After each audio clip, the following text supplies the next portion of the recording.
continue effectivement sur le knowledge management et ça tombe très bien puisqu'on va suivre un petit peu ce qui s'est dit sur la session précédente et on va s'interroger plus particulièrement sur le knowledge management, comment le mettre au service de la veille interne et de l'expertise métier. Alors pour y répondre, je vous représente tous les deux. Caroline, tu es directrice de Cerda Conseil et consultant senior. Et Gilles Batteux, vous êtes président de Kentika. Voilà, donc effectivement, on l'a vu précédemment, le knowledge management et la veille sont très liés, ils se nourrissent pour créer de la valeur ajoutée au sein des organisations. Encore faut-il savoir comment on fait. C'était d'ailleurs une question qui était soulevée par Nathalie sur la session précédente et à laquelle nos deux experts précédents ont déjà eu l'occasion de répondre. Gilles, pour commencer, est-ce que vous pouvez justement nous guider un petit peu sur ce sujet? J'en profite pour partager votre présentation, hop, sur laquelle vous avez la main pour changer les slides. Merci Fabien. Oui, peut-être en introduction. Alors déjà pour dire qu'on a eu déjà beaucoup d'informations, des présentations qui étaient très riches et je pense que toutes les problématiques ont été clairement posées, explicitées et donc je pense qu'à l'issue de la journée, il y aura probablement des dominantes qui vont se détacher dans la tête des personnes qui auront suivi et qui seront peut-être en mesure de se positionner leurs problématiques de veille et de KM au sein de leur entreprise. Donc, le sujet, comment le knowledge management peut-il se mettre au service de la veille interne et de la recherche d'expertise? Je dirais qu'on pourrait prendre la problématique dans les deux sens. On pourrait aussi dire comment la veille interne va collaborer au knowledge, comment à partir du knowledge, on va pouvoir aller vers de la recherche d'expertise. En fait, on se rend compte que l'ensemble de ces domaines sont quand même très liés et très, interdépendants. Et une approche relativement globale est quand même est toujours recommandée. Alors, le knowledge management et la veille, pour parler un petit peu schématiquement, dans la veille, on va surtout s'orienter sur s'intéresser sur la gestion de l'information, et c'est le cumul des informations qui va permettre d'augmenter la somme de connaissances des utilisateurs. Et quand on prend l'entreprise dans sa globalité, si on fait la somme de tout ça, on aboutit à la notion de culture d'entreprise. Alors, la culture d'entreprise, ça se constitue au jour le jour, ça se constitue au fil des mois, au fil des ans, au fil des décennies, et c'est ce qui fait qu'une entreprise qui aura pris soin de bien traiter son KM et de bien se tenir au courant au niveau de la veille de manière à avoir une approche qui soit en permanence en phase avec la réalité, avec ses réalités, c'est une entreprise qui aura une bien meilleure vision, ouverture et avec des personnes qui seront à même de bien prendre en charge les domaines qui seront confiés. La veille, une composante du KM. Dans le KM, on a l'habitude de dire, enfin dans les applications que l'on a l'habitude de déployer pour nos clients, on a l'habitude de schématiser en disant qu'on a une double approche. On a une approche gestion de flux et une approche gestion de stock. La gestion de flux, qu'est-ce que c'est? C'est traiter une somme d'informations qui arrivent au quotidien aux portes de l'entreprise ou même au-delà, c'est-à-dire sur le web. Et là, il y a énormément d'informations qui peuvent concerner l'ensemble des personnes. L'objectif de la veille, c'est de les sélectionner, de les indexer et caractériser, de les diffuser. Et ensuite, pour un certain nombre, de les stocker. Et là, ça devient de la gestion de stock. Pour nous, on ne fait pas une barrière entre d'un côté la veille qui s'occupe de communication, de gérer le flux, d'oublier ce qui s'est passé, et le KM qui a une vocation à devenir beaucoup plus pérenne. On regarde, bien au contraire, comment les deux vont pouvoir s'articuler pour que une partie de ce qui concerne la veille puisse alimenter la partie, le knowledge de l'entreprise. Knowledge management ou partage des connaissances ou base de connaissances, dans tous ces termes-là, il y a une notion de culture du partage, de partage de l'information. Partage et culture d'entreprise, c'est vraiment le point de départ. Avons-nous véritablement, au niveau individuel, envie de partager, je parle bien d'envie de partager, ou bien sommes-nous contraints de le faire? à l'autre bout de la chaîne, est-ce qu'il y a une vraie volonté de la part de la direction d'imprimer une culture du partage et faire en sorte que les informations qui peuvent concerner plusieurs personnes fassent l'objet d'un partage. À partir du moment où on déclenche une culture du partage, ça veut dire qu'on va mettre en place tout un ensemble de processus et de process humains qui vont arriver à obtenir une belle base de connaissances qui va être exploitable au quotidien.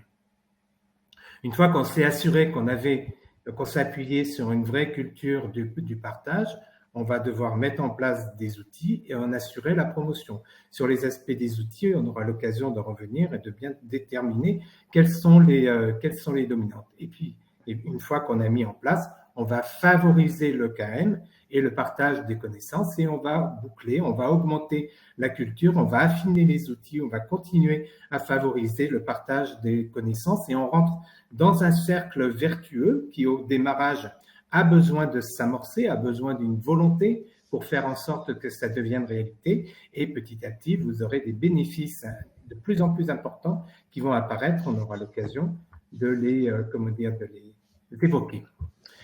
On va commencer par regarder, maintenant, une fois qu'on a défini que oui, c'était important de développer une vraie culture de partage, quelles sont les sources et comment on trouve l'information. On a l'habitude, schématiquement, de faire la distinction entre les personnes dont c'est le métier. On a vu tout à l'heure la personne de BPI dont c'est le métier d'être knowledge manager. Il y en a d'autres métiers. Vous avez les services documentation, vous avez les services de veille, les services de communication.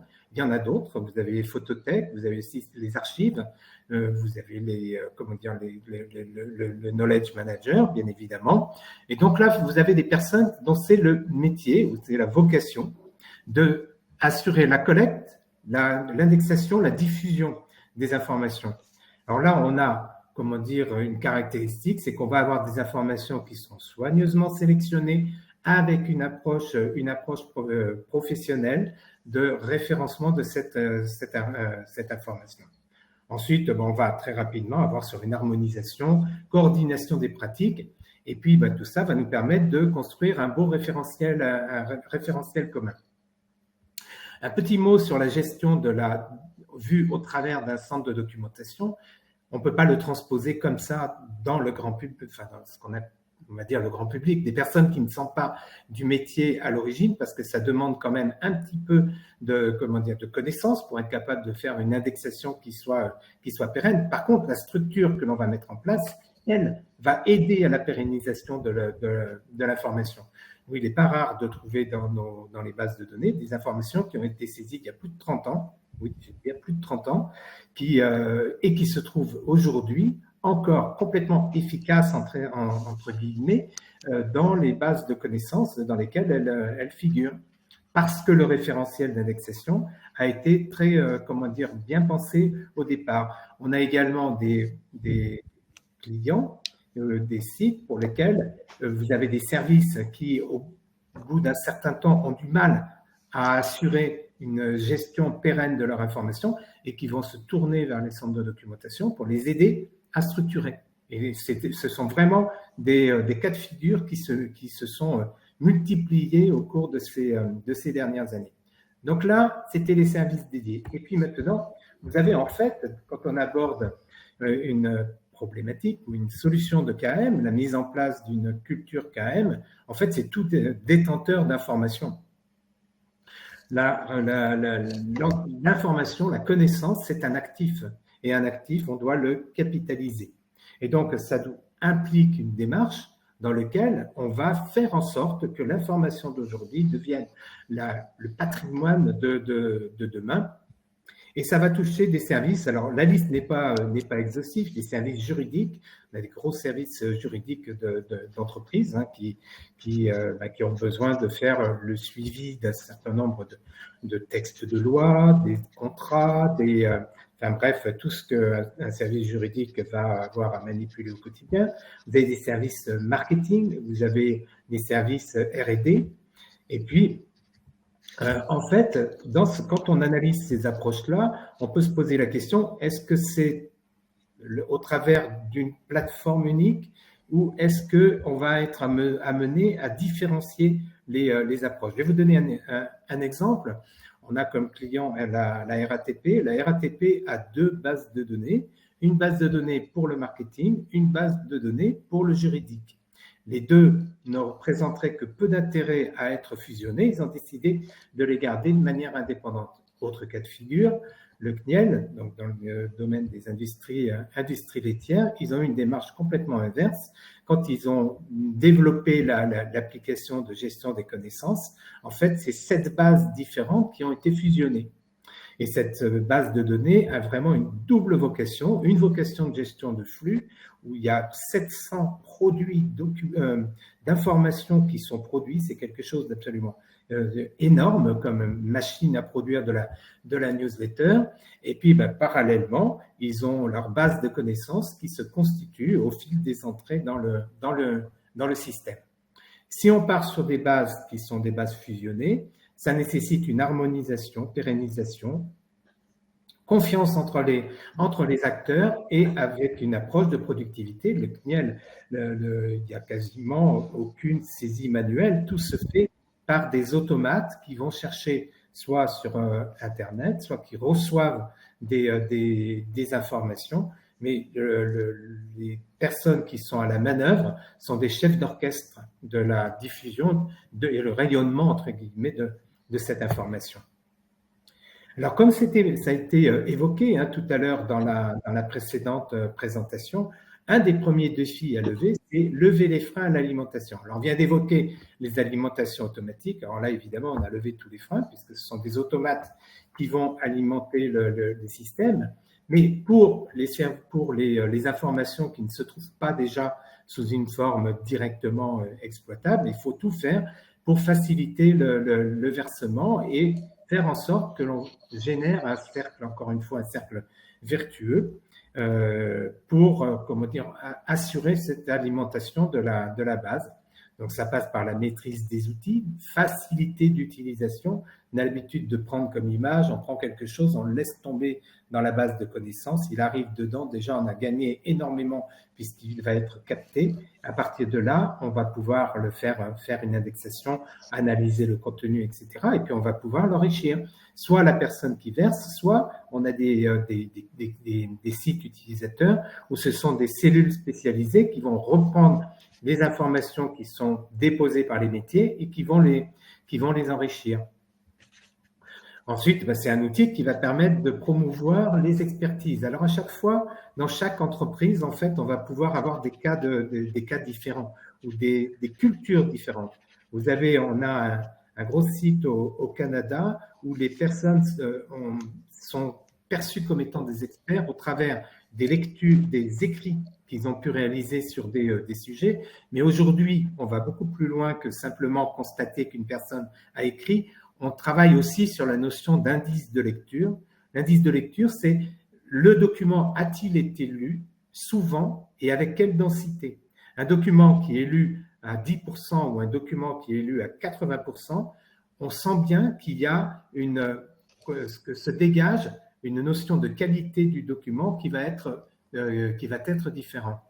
La base de données, comme elle fournit les documents, elle analyse les comportements des lecteurs, on va pouvoir exploiter toutes ces informations par la suite. Le deuxième défi, et non des moindres, qui est à peu près aussi important que le premier, des recherches rapides et efficaces pour sortir très rapidement des informations ciblées, personnalisées. Comment on arrive à faire en sorte d'avoir des informations suite à une recherche? Là, on se met dans le cadre d'une recherche dans la base d'informations. Il faut savoir qu'une base d'informations chez nos utilisateurs, on est aux alentours de quelques centaines de milliers de documents. Ce qui n'est pas obligatoire d'avoir de tels volumes. Chez nous, on a 15 000 références dans nos documents et c'est un travail, c'est notre outil de travail au quotidien. Vous verrez tout à l'heure d'ailleurs quelle est l'approche que l'on a mise en œuvre pour la mise en avant des informations. Et donc, quand un utilisateur s'apprête, il pose une question. Aujourd'hui, on considère que la question se décompose en 3 étapes. Première étape, il s'apprête à poser une question. tout de suite, dès les premiers caractères, on va le guider. Tout le monde fait des recherches sur Google. Vous voyez comment on peut être guidé en faisant des suggestions, et des suggestions qui correspondent bien évidemment au domaine dans lequel on travaille. Ensuite, l'utilisateur va lancer la recherche, et là, il y a toutes les mécaniques qui vont se mettre en route au niveau du moteur de recherche. Jusqu'à présent, toutes les présentations précédentes n'ont pas spécialement mis l'accent sur les outils de recherche. Nous, c'est vraiment quelque chose sur lequel on a beaucoup travaillé, et on va avoir l'occasion de l'évoquer. Et puis personnaliser, parce qu'on va tenir compte du profil de l'utilisateur. L'objectif étant, quand on fait une recherche, de proposer les résultats pertinents pour la personne dans la première partie de la première page. Comment on fait ça? Par des calculs de pertinence qui tiennent compte du document, de la question posée et du profil de l'utilisateur. Ensuite, deuxième aspect, pas de silotage. Toutes les informations, ça ne veut pas dire que systématiquement on va fournir des informations en vrac, mais on est capable, au travers d'une recherche, de retrouver des documents, quel que soit le silo dans lequel ils se trouvent. Et puis, pour être efficace, il faut être conforme au web du jour. Le web du jour, c'est ce que les utilisateurs utilisent au quotidien. Donc, il y a une notion de culture de culture de la recherche qui est quelque chose de très important. Lorsque l'utilisateur est en situation de recherche d'information, on va tout faire pour limiter les clics. Alors, comment on fait? On a une approche 0, 1, 2 clics. Le 0 clic, c'est j'arrive sur la page d'accueil, j'ai tout de suite une information. On verra tout à l'heure sur un exemple de copie d'écran de ce que cela peut donner. La deuxième chose, c'est de proposer des listes prédéfinies de documents pertinents. Et puis la troisième chose, c'est les recherches approfondies où l'utilisateur va avoir, là, cette fois-ci, une démarche proactive. Comment on arrive à de la pertinence? Avec un gros travail sur le vocabulaire. Le vocabulaire, il doit être précis, adapté et suffisamment à la fois précis et large. C'est-à-dire qu'il doit englober toutes les différentes manières d'exprimer la même chose. Et d'ailleurs, y compris dans différentes langues étrangères, quand vous avez des laboratoires de recherche qui travaillent avec des personnes qui sont réparties sur les 5 continents, il faut être capable de proposer les recherches en français, en anglais, en allemand, etc. Ensuite, dans une approche de gestion des connaissances, on ne fait pas de préjugés sur la nature des documents. Parfois, une petite information, comme nous, par exemple, le code de la porte, c'est pas un grand intérêt au niveau de la gestion des connaissances, mais le code d'accès à la porte, c'est quelque chose que l'on met. Ce qui fait que si on oublie le code de la porte, on va se connecter avec notre smartphone et on va le retrouver. Je veux dire par là, c'est qu'il ne faut pas faire de préjugés, de faire de hiérarchie d'informations. C'est l'utilisateur qui est important et c'est au travers de ses besoins que la hiérarchie va se créer. Alors tout ça pour arriver à offrir quelque chose qui soit pertinent, qui soit facile, qui soit efficace, avant tout efficace, c'est simple, il faut beaucoup de technologie. Beaucoup de technologies pour élaborer des modèles prédictifs. Ensuite, au niveau des recherches, il faut activer, c'est juste quelques points de repère, des outils qui vont permettre de faire de la lématisation, du traitement sur le langage. L'utilisateur a le droit de se tromper dans la rédaction, dans l'écriture de certains termes. Donc, on va utiliser ce qui s'appelle la distance de Levenshtein qui permet de retrouver les mots qui sont les plus approchants. Donc, on va travailler à la fois sur la forme et sur le fond pour assister l'utilisateur pour qu'il aille vite dans ses recherches. L'IA et le machine learning.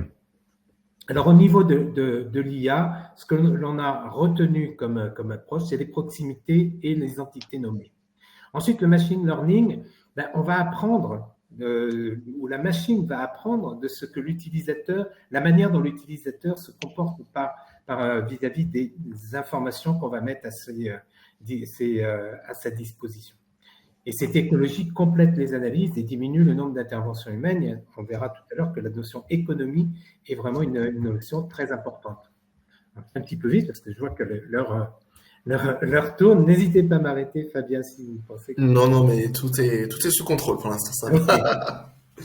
Alors, bien ajuster ces outils internes. D'abord, commencer par bien se fixer un cadre. Alors, l'IA Analytics, c'est un assistant. Ça nous aide. Ça va nous faciliter, ça va permettre de traiter des volumes plus importants puisqu'on aura moins de temps à consacrer pour chacune des informations. Par contre, pour le moment, nous, on est très réticents à faire appel à l'IA générative parce que ça génère des hallucinations et on considère qu'une base de connaissances qui donnerait une information fausse, alors elle peut être fausse parce que quelqu'un a mis une information fausse, mais un système qui générerait une information fausse, pour le moment, on préfère le laisser tranquillement à la porte des solutions que l'on déploie. On a toujours besoin d'un chef d'orchestre. L'IA a besoin de paramétrage, de tests. C'est ce qui ressort de toutes les IA. En fait, tout à l'heure a été posée la question comment ça fait les évolutions des technologies IA, etc. Il y a deux choses qui ressortent parce qu'il y a un salon international européen qui se tient à Cannes tous les ans. Et de la dernière édition, il y avait quelque chose de très important qui ressortait. La première, c'est que tout le monde s'y met et on commence à atteindre de la maturité. Et la deuxième chose, pas d'IA sans humain. Et donc, l'IA vient aider l'humain, il ne vient pas remplacer l'humain. C'est une ouverture pour l'avenir, ça nous apporte de nouvelles possibilités, de nouvelles approches et aussi une nouvelle manière de regarder nos métiers.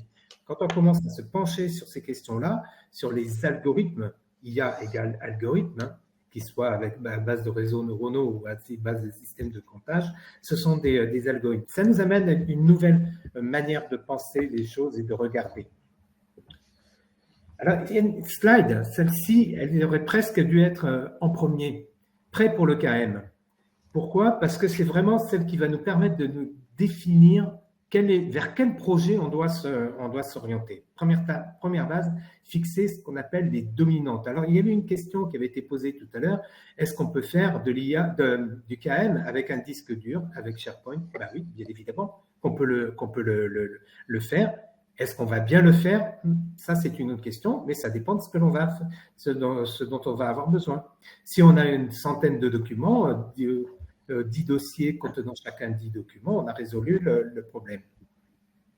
Donc, on va vite voir que la notion de flux, la notion de volume est très importante. Donc, la première chose que l'on doit se faire quand on décide de mettre en place une approche KM, c'est de fixer ses dominantes. Les types de contenu, les volumes de flux et de stock, je dis bien de flux et de stock. Quand on a un gros cabinet comptable qui est connu sur le territoire national, ils reçoivent à peu près 900 informations par jour.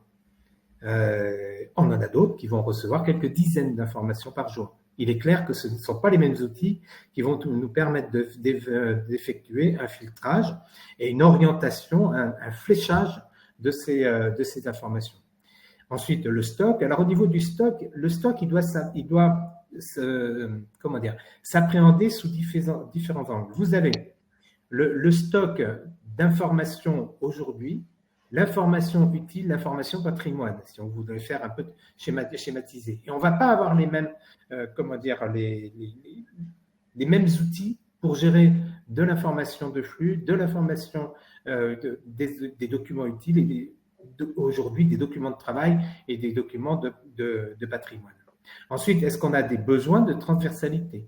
On va voir tout à l'heure sur une copie d'écran, on a Pôle emploi, on a 3 bases qui ont 3 vocations différentes. On va dire qu'ils travaillent sur la même matière à la base, mais il n'y a pas besoin de transversalité. Ils ont préféré choisir 3 fois un outil indépendant de manière à pouvoir être, à chaque fois très ciblé sur les applications, dans les applications qui sont faites de ces informations. Ensuite, est-ce que le collaboratif est une dominante dans le KM? Alors pour certains, oui, j'écris un document, je le transmets à quelqu'un qui va le modifier, qui va le retransmettre et qui va l'envoyer par mail, il va revenir et dans 15 jours, on n'a plus besoin parce qu'on va passer à autre chose. Ça, c'est une approche. Si le collaboratif est important, on va s'orienter vers des outils qui on ne va pas chercher à être capable de gérer des gros volumes, mais par contre de gérer une grande fluidité dans les échanges. Par contre, si on a besoin d'avoir des documents de référence qui soient stables, qui soient pérennes, qui soient accessibles facilement à tout moment, là, on va s'orienter vers une autre catégorie d'outils. Est-ce que la recherche d'informations, vous avez des outils dans lesquels, finalement, la recherche n'est pas si importante, puis d'autres pour lesquels c'est vraiment, mais vraiment primordial de pouvoir rechercher très rapidement les informations. Bref, il faut bien établir toute cette grille de paramètres qui vont nous permettre de nous orienter vers la bonne approche au niveau du KM. Et puis, toujours penser économie, économie, économie. Toujours avoir une approche économique. Économique au niveau de l'automatisation de l'alimentation. Quand j'ai commencé ma carrière, entre guillemets, dans la gestion de l'information, on avait des chiffres qui avoisinaient les 50 minutes pour indexer un document. Vous imaginez aujourd'hui? Inenvisageable. Inenvisageable de devoir passer plus de quelques minutes pour faire une indexation de qualité de documents. Donc, on va procéder à de l'automatisation tant qu'on peut automatiser tout ce que l'on peut automatiser au niveau de l'alimentation et l'étape d'après qui est l'indexation, la diffusion. Au bout du compte, l'objectif, c'est d'obtenir, donc une fois qu'on a traité ces deux aspects économiques, l'alimentation, l'indexation, c'est de permettre aux professionnels sur leur lieu de travail, dans leur activité au quotidien, de gagner du temps. Et le temps est vraiment quelque chose d'important. Là, on a un client qui a fait un gros travail sur son vocabulaire. Ils se sont rendus compte qu'ils avaient diminué de manière drastique les temps de recherche des informations. Quand vous valorisez ça en mettant des coûts horaires, ils étaient arrivés à plusieurs centaines de milliers d'euros d'économies par an. Donc en fait, le KM, c'est quelque chose c'est un investissement qui rapporte à condition qu'on ait bien pris en compte cette dimension économique. Alors, juste une petite copie d'écran pour illustrer. Ça, c'est notre page d'accueil à nous. J'ai caché un peu des éléments clients, mais qu'est-ce que l'on voit? On voit. Alors déjà, on a pris soin que ce soit agréable à regarder. Donc, on a un peu d'illustration, il y a de la couleur, voilà, avec des personnages d'aujourd'hui, le code de la porte d'entrée. Donc là, c'est ce que je disais tout à l'heure, quand on l'a oublié, au moins on l'a. Ensuite, vous voyez, on a ce qu'on appelle un système de Kentap, qui sont des petites applettes qui permettent de venir mettre des informations. Là, dans cet exemple, on a trois choses. Un, qui est orienté collaboratif et workflow, les actions que j'ai à faire. Ensuite, des documents de référence, les ressources commerce, et puis de l'actualité. Donc là, on est dans le domaine de la veille. Et puis en bas, il y a un récap des ressources. Vous voyez, on a des articles, on a des classeurs, on a des factures, etc. etc. Donc ça, c'est notre base. Nous, on fait tout avec notre solution, y compris le suivi des temps. Vous donner un autre exemple, ça c'est l'encyclopédie du Conseil national des barreaux, qui va gérer tout un fonds beaucoup plus stable. Ils vont avoir une partie actualité, mais une grosse partie de fonds documentaires qui est stable, et c'est un outil qui est très utilisé par tous les avocats de France. L'Institut national de la transfusion sanguine, où là, ils avaient fait le choix d'avoir, vous voyez, des informations d'agenda. Là encore, on est dans une approche pragmatique de l'information, et bien évidemment, c'est qu'un élément, il y a tout le Le service technique de l'aviation civile, deux grandes composantes. Vous avez la base documentaire, vous avez la partie photothèque et puis la partie mémoire du stack. Il y a un petit peu de veille, un petit peu d'actualité, mais c'est surtout une énorme base de référence avec toutes les photos des installations aéroportuaires, etc. etc. L'UNIOPS, donc là, vous avez ils ont voulu quelque chose de très frais, avec des couleurs simples, facilement repérables, et avec des actualités qui sont poussées sous forme, encore une fois, d'applettes. Et là, c'est un des portails de Pôle emploi, qui sont vraiment des grosses machines. Chez Pôle emploi, il y a des actualités sur plusieurs centaines de milliers d'entreprises qui sont capitalisées. Et puis, vous avez deux approches. Vous avez une approche gestion de flux. Vous avez des informations qui sont diffusées il y a plusieurs dizaines de milliers d'emails qui sont produits toutes les semaines. Et puis, une personne, quand une personne se présente devant son conseiller Pôle emploi, il y a une liaison qui est faite avec la base de données et qui va être capable de fournir des informations sur l'entreprise en utilisant la veille qui assure son alimentation. Et puis voilà, écoutez, je fais un rapide tour. Pardon. Non, mais il n'y a pas de souci. Encore une fois, on est la dernière session de la journée. Et si vous êtes disponibles tous les deux, j'en profite pour vous garder un peu sous la main et lever le pied niveau timing. Merci en tout cas Gilles pour cette rapide introduction, bien entendu. Je te donne la parole peut-être Caroline, je vais charger ton support. Il me semble justement quand on avait préparé cette présentation que tu nous indiquais avec Gilles qu'il y avait vraiment un changement de paradigme autour du knowledge management, qu'on était vraiment passé finalement, si je ne dis pas de bêtises, au fait de capitaliser sur l'information, à finalement la valoriser et la partager. Oui, tout à fait.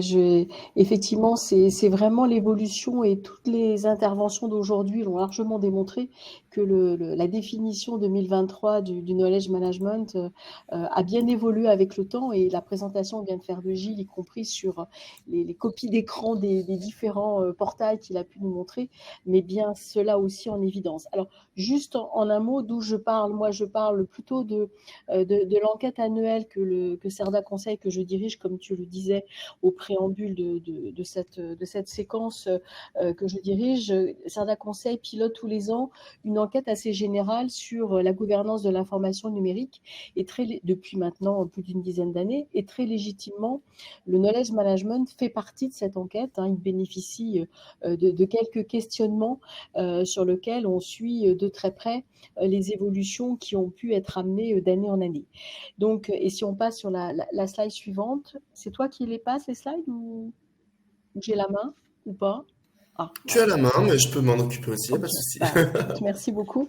En fait, c'est un sujet, knowledge management associé à la veille, l'un au service de l'autre et l'un interdépendant. Je reprends l'adjectif, le terme qu'a utilisé Gilles tout à l'heure en parlant d'interdépendance entre les deux notions. Il est difficile aujourd'hui de poser une sorte d'ordonnancement ou d'hiérarchie entre les deux. Je pense que l'efficacité des deux vient du fait qu'elles savent maintenant fonctionner ensemble et travailler ensemble.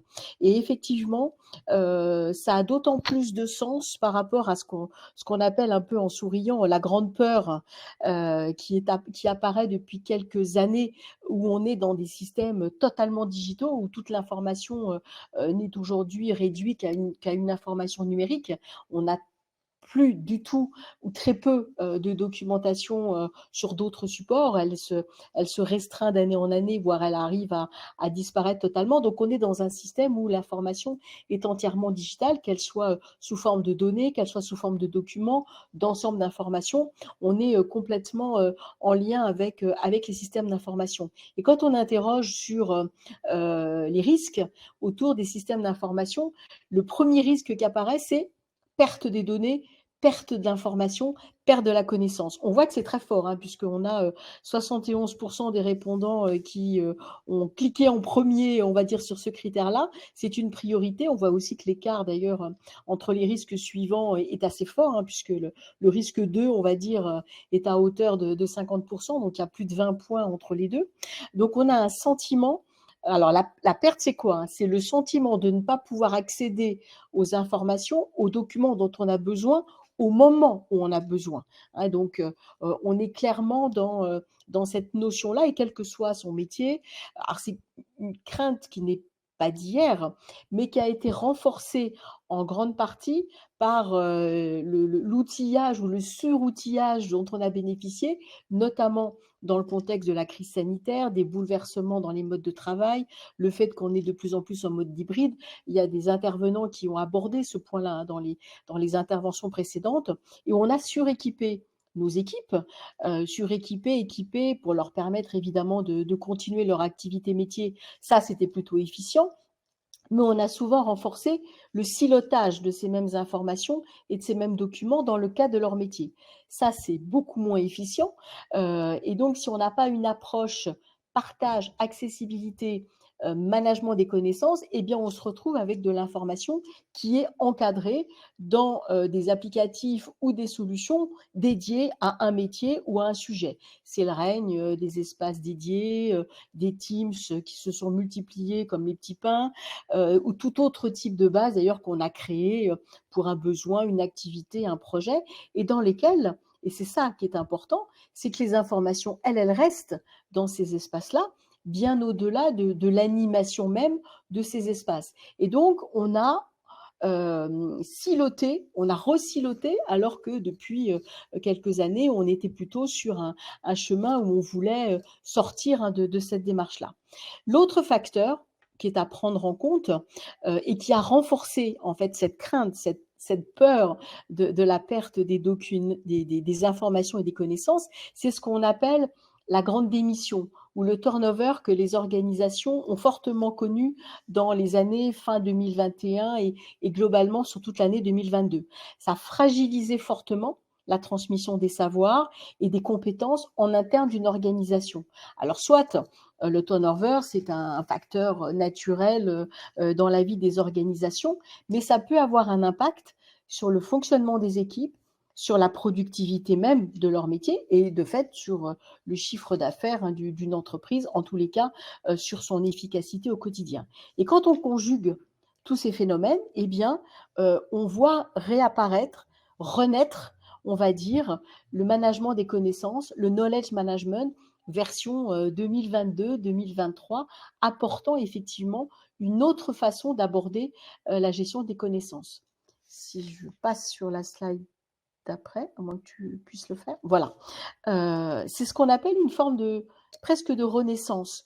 Dans les années 2015, 2020, 2021, le knowledge management, on n'en parlait quasiment plus, ou très peu, à bas bruit, un peu comme un signal faible.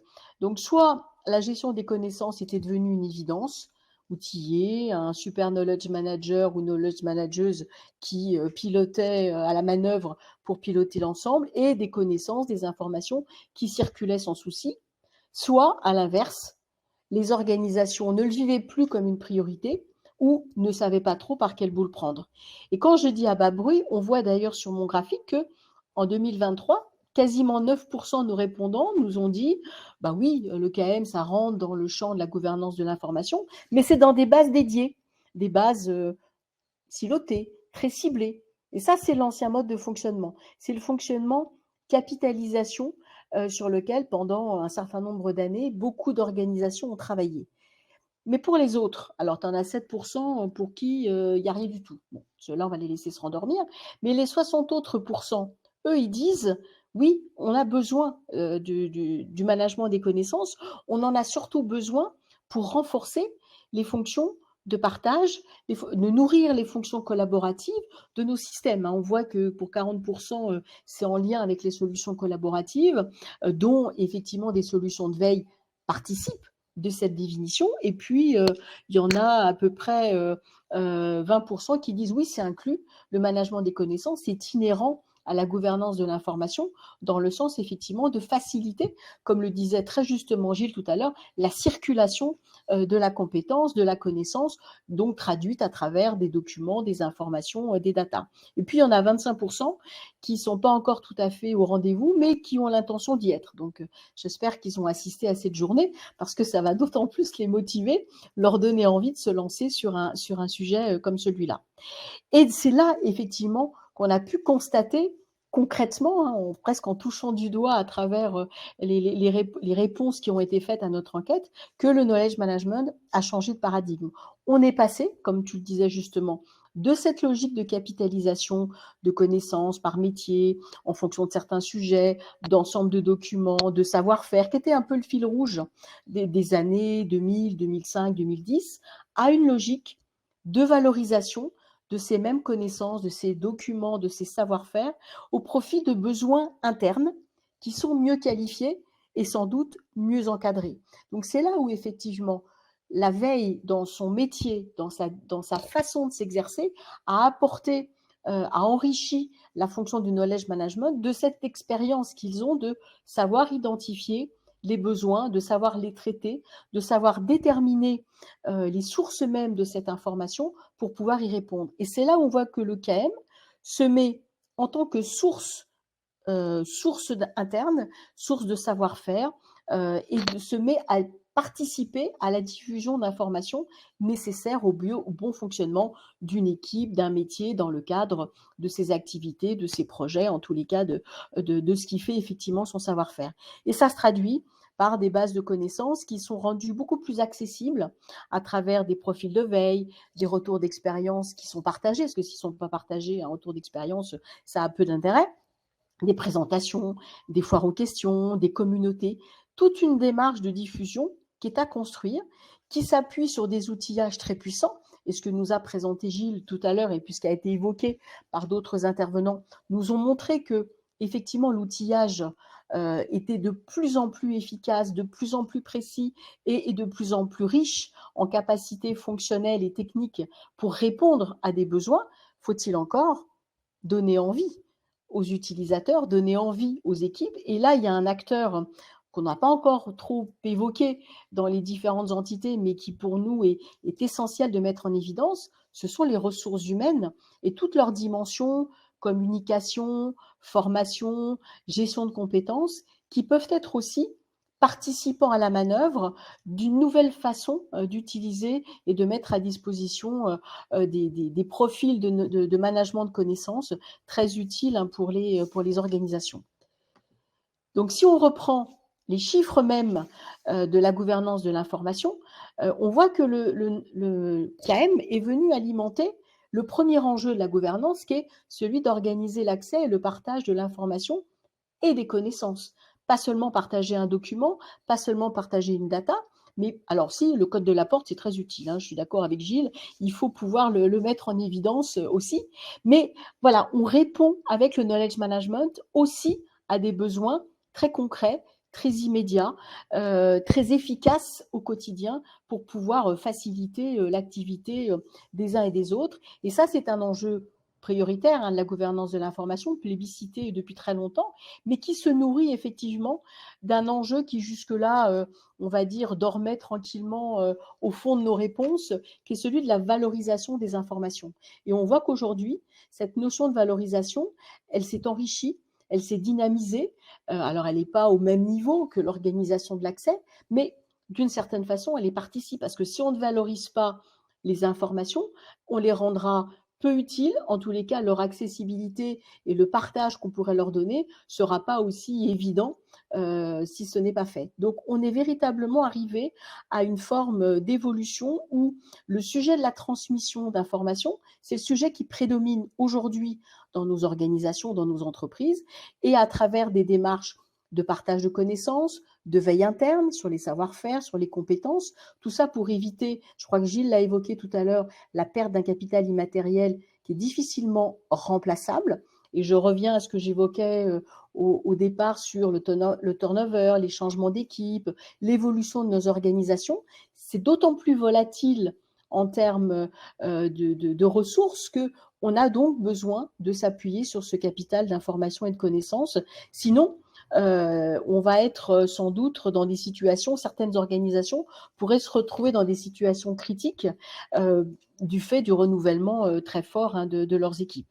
Donc c'est pour ça qu'on est en fait dans un knowledge management qui a fortement évolué ces dernières années, qui est devenu aussi, qui s'enrichit à travers la veille d'une véritable démarche de diffusion, appuyée sur les modèles que la politique de veille connaît ou développe depuis un certain nombre d'années, avec des solutions collaboratives, des plateformes de digital workplace, des solutions de veille, des programmes de e-learning, des programmes de partage de connaissances, des journées campus, de l'animation de communauté, tout ce que la veille aussi sait faire, et donc vient renforcer le besoin aujourd'hui du renouvellement, on va dire, on peut dire comme ça, que connaît le knowledge management pour faciliter cette transmission de connaissances. Donc c'est un double défi, mais un double défi qui vient se rencontrer aujourd'hui, et ça permet effectivement d'assurer certainement une très grande efficacité aujourd'hui dans les organisations qui savent se doter de programmes de knowledge management.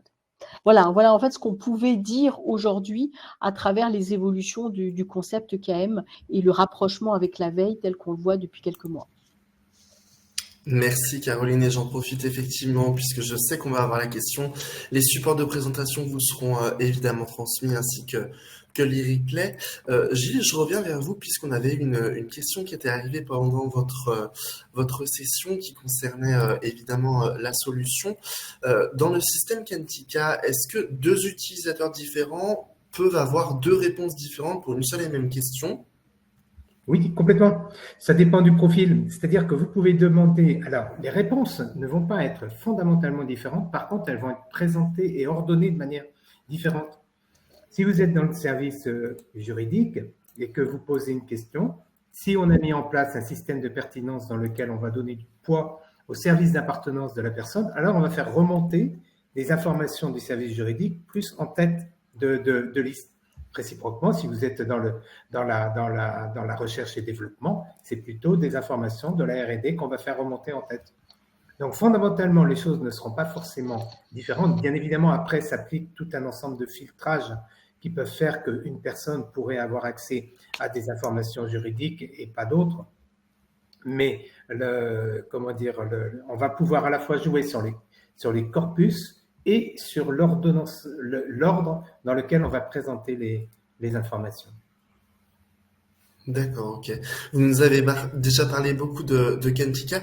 Si on devait vraiment récapituler et surtout retenir, allez, 3 à 5 fonctionnalités phares finalement de la solution, quelles seraient-elles ou éventuellement d'autres cas d'usage vraiment majeurs auxquels vous pouvez répondre, quels seraient-ils?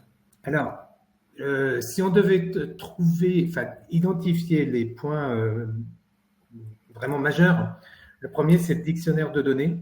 Parce qu'aujourd'hui, on a beaucoup parlé, on parle beaucoup de documents, mais on parle un petit peu moins de système, de l'indexation, du référentiel d'indexation. Et nous, on a un dictionnaire de données qui est ouvert, qui est évolutif, qui permet de venir accueillir au fur et à mesure de la vie du logiciel des nouveaux, typologies de documents, répondre à des besoins de nouveaux services. Donc, le premier point, les structures de données. Le deuxième, une organisation des autorisations qui est vraiment très, très fine, où un utilisateur peut avoir le droit de consulter telle partie du fonds documentaire, mais pas telle autre. Il a le droit de voir quelles sont les sociétés des ensembles de sociétés. Il peut avoir le droit de modifier certaines informations et pas d'autres. Donc, deuxième aspect, les autorisations d'accès. Et puis, le troisième, le moteur de recherche. Le moteur de recherche qui va travailler en collaboration entre les métadonnées et la recherche plein texte, avec toutes les technologies que l'on a évoquées, hein, la lématisation, l'approximation phonétique, les distances de Levenshtein, les approches par concept, etc. Et puis après, c'est bâtir, on a vu quelques copies d'écran, il faut savoir que tout ce que l'on voit, c'est le portail de Kentika, avec chaque fois des paramétrages du portail qui vont être différents. À un moment donné, a été posée la question lors des présentations précédentes sur le low-code et le no-code. Pour un utilisateur, il n'y aura pas de code à réaliser, il va pouvoir créer ses propres. Voilà, vous voyez là, ce sont des Kentap ici. Mes actions, ressources, actualités, ce sont des Kentap. Il dit je les prends pas. S'il n'a pas de workflow, il a d'intervention sur un document, il va pas prendre, il va pas mettre en place la Kentap, mes actions à faire. Donc en fait, il y a toute une bibliothèque d'applets comme ça qui sont fournis, que l'utilisateur va placer ou pas sur sa page d'accueil. C'est intéressant justement cet aspect solution tout en un, puisqu'il fait bien la transition avec la question que je voulais vous poser, qui concernait plutôt le millefeuille technologique. On en a beaucoup parlé tout au long de cette journée, mais avec la crise sanitaire, les entreprises ont vraiment multiplié les solutions et outils métiers pour assurer la continuité de l'activité. On n'a jamais fait le tri depuis. Est-ce que ce millefeuille technologique installé depuis le confinement rend pas le knowledge management plus complexe finalement? Et moi, je dirais qu'il le rend plus efficace. C'est-à-dire que quand vous avez une personne qui va travailler, qui a travaillé pendant une période à 100% de son temps depuis son domicile, à travers simplement sa machine connectée sur Internet, ça veut dire que derrière, au niveau des outils, on était déjà adapté, mais s'il y avait des choses qui coinçaient, entre guillemets, qui n'étaient pas suffisamment fluides, on est intervenu dessus. Et aujourd'hui, le télétravail est une réalité pour beaucoup de personnes. Caroline, tu partages cet avis, effectivement? Oui, oui, et je partage cet avis, sous couvert qu'effectivement, tout cet outillage qu'on a effectivement, tu le disais, je le redisais, surmultiplié ces dernières années, encore une fois à bonne raison, hein, il ne s'agit pas du tout de critiquer ça. On ne va pas repartir en arrière, c'est évident, mais il faut le dynamiser du, d'une politique RH, on va dire d'une politique humaine, pour pouvoir permettre la bonne utilisation de tout ça. C'est ce que je disais tout à l'heure en souriant, faut donner envie aux contributeurs, aux utilisateurs, à tous ceux qui détiennent une information, une connaissance à mettre à disposition, de savoir leur permettre d'être disponibles pour que d'autres puissent appuyer dessus. Donc l'outillage est une chose, l'approche de conduire le changement et d'appuyer les équipes d'un point de vue humain pour les embarquer dans cette aventure qui est le knowledge management est essentiel. Le knowledge manager tout seul, il ne pourra pas. Évidemment, comme tout orchestre, un chef d'orchestre ne peut fonctionner que s'il a des musiciens. S'il n'y a pas de musiciens, ce n'est pas un orchestre. C'est un chef d'orchestre tout seul perdu. Et c'est la même logique qu'il faut avoir en tête. Et l'outillage, et comme le montre notamment Gilles à travers ce qu'est capable d'apporter Kentika, est très efficace. Il faut aussi construire à côté tout le modèle humain et c'est accompagner les équipes justement à s'approprier cette façon de fonctionner. Merci Caroline. Une petite question plutôt pour la conclusion de cette journée. Je voudrais vous interroger un petit peu sur les tendances à venir sur le marché de la veille. Peut-être on peut commencer par vous, Gilles, en matière de R&D. Finalement, sur quoi est-ce que vous êtes en train de travailler en ce moment sur Kentika et qu'est-ce qui va finalement faire les sujets de demain sur votre marché?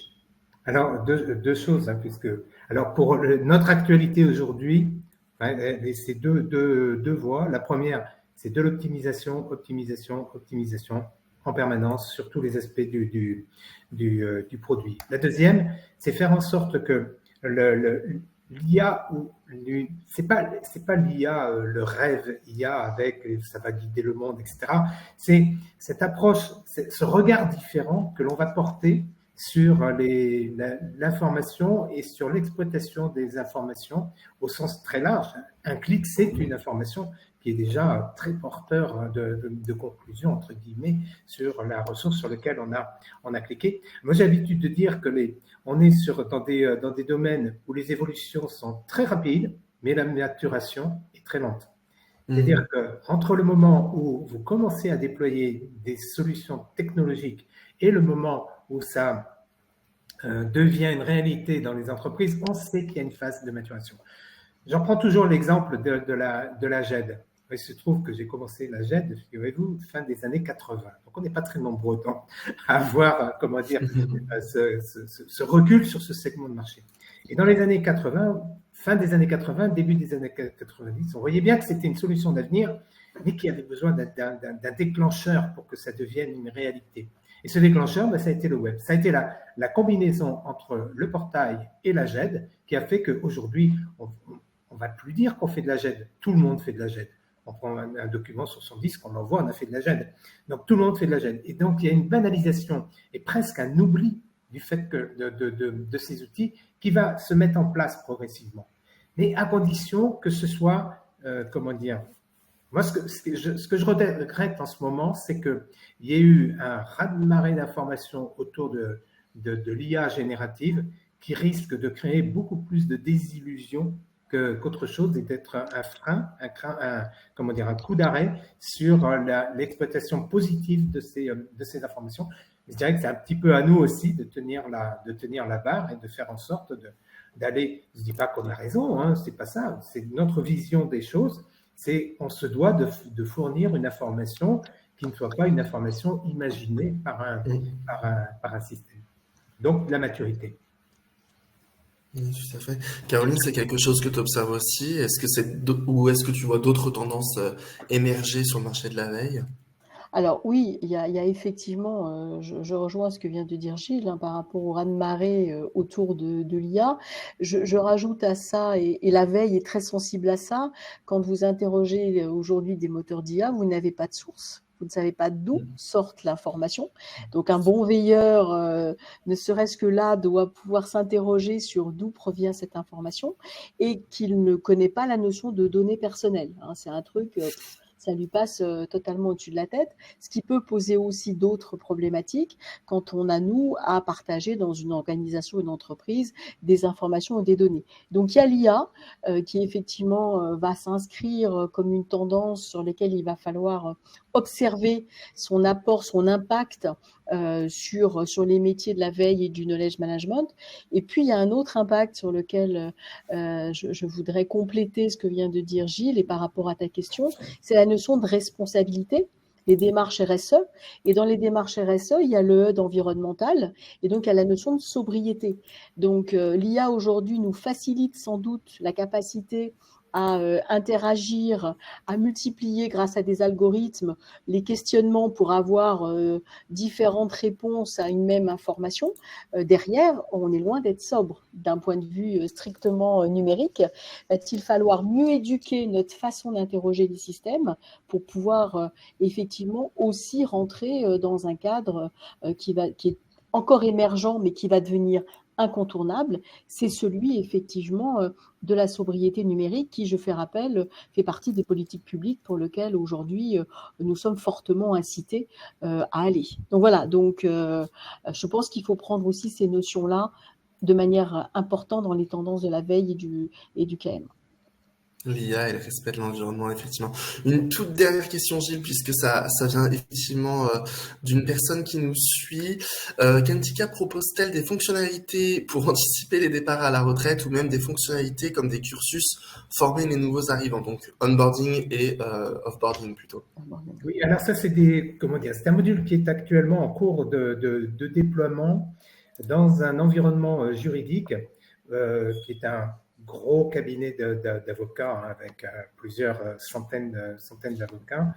Et pour les responsables de service, se pose la question, une personne quitte le service, à qui on va confier les dossiers dont elle avait la charge. Donc ça veut dire être capable d'identifier les compétences, de donner un poids à ces compétences à travers ses lectures et à travers les lectures de ses écrits.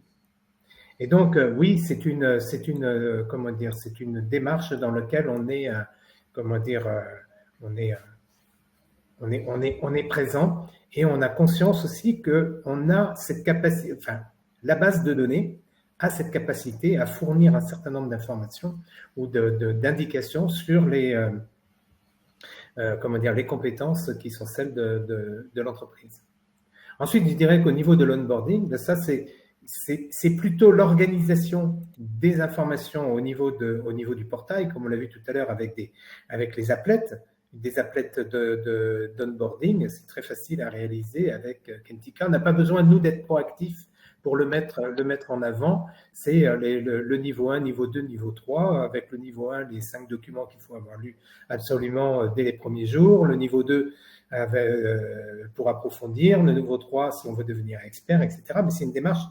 Nous, on fournit les outils et la démarche qui va autour, c'est le site et l'utilisateur qui va le développer. Et moi, je voulais surtout remercier Caroline. Elle nous a fait un exposé qui va complètement dans le sens, conforte ce que l'on, perçoit sur le marché. Et je trouve que d'avoir une confirmation de ce que l'on constate sur le marché, pour nous, c'est très, très important et très, très instructif. Merci Gilles, on avait bien préparé notre intervention.